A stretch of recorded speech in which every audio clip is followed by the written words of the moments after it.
أنا النهاردة عاوز أتكلم على كافي شوب أو قهوة اسمها ستاربوكس.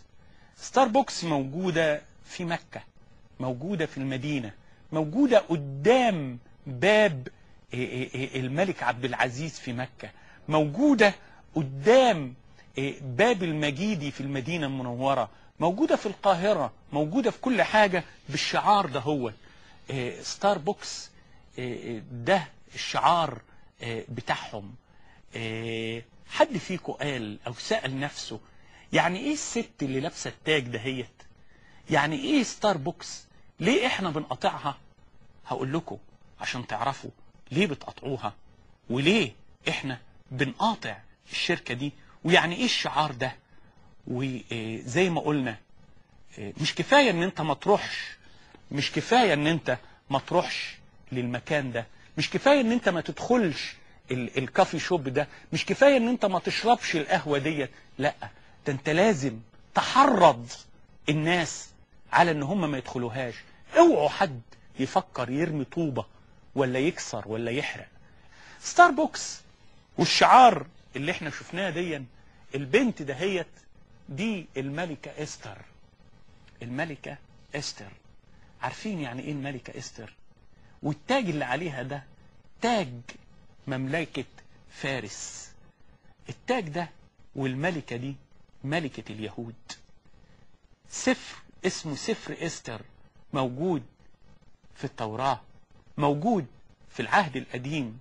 سفر استر هي ديت، هي البنت ديت اللي انتوا شايفينها ديت، الملكة استر ملكة اليهود في فارس. الملك نادى في البلاد ان اجمل 7 بنات يوصلوا له، وفعلا عملوا مسابقات وتصفيات واختاروا اجمل 7 بنات عذارى ابكار، وكان منهم استر اليهودية. عمها او اخو ابن عمها مردخاي ده كان رجل خبيث، وهو اللي دبر هذه المكيدة، ووصلت استر مع 7 بنات الى القصر، الى الملك اخشيورش. الملك اخشيورش لما شاف استر وكانت بارعة الجمال فائقة الجمال، اثرت لب اخشيورش وقلب اخشيورش. الملك اختار استر هي اللي تبقى ملكة، ولبسها التاج. التاج اللي انتوا شفتوه ده هو ده تاج مملكة اخشيورش، وهي دي استر. واصبحت استر هي ملكة الفرس بعد الملكة وشتي.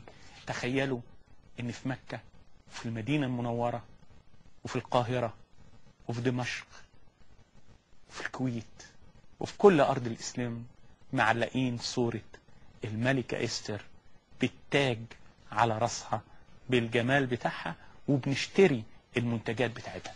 عاوزين ستاربوكس تتقفل، تتقفل في كل البلاد العربية، في كل البلاد الإسلامية، تتقفل في مكة في المدينة.